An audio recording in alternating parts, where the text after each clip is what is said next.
మనము యోనా గ్రంథంలో చూసినప్పుడు నినివే పట్టణస్థులు భయంకరమైన దుర్మార్గంలో ఉన్నారు, భయంకరమైన చెడుతనములో ఉన్నారు. వాళ్ళ పాపం ఏమైంది అంటే విస్తారంగా అయిపోయింది. అయితే ఆ పాపానికి వచ్చే శిక్ష వాళ్ళ మీద పడతా ఉంది.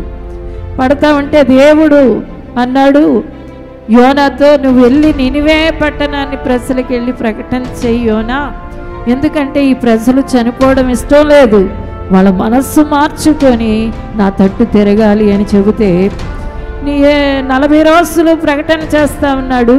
చేసి ఇదిగో దేవుని ఉగ్రత రాబోతుంది అని ప్రకటించిన తర్వాత అందరూ దేవుడి దగ్గర తట్టు తిరిగారు. చిన్న పిల్లల నుండి పెద్దవాళ్ళ వరకు దేవుని తట్టు తిరిగి ఉపవాసంతో ప్రార్థన చేస్తూ ఉంటే దేవుడు వాళ్ళని కరుణించేశాడు.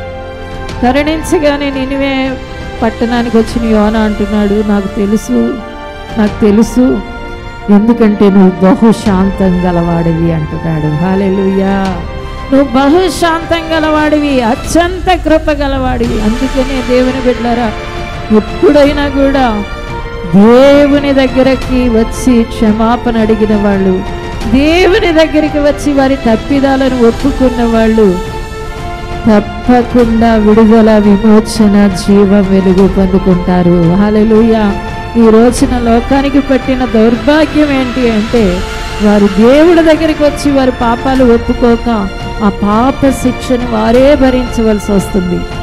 ఆ పాప శిక్షను వారు భరిస్తూ ఈ లోకంలో వాళ్ళ జీవితాలను అంతం చేసుకుంటూ వాళ్ళు మరి తిరిగి రాని ఆ లోకానికి, నాశనానికి వెళ్ళిపోతున్నారు.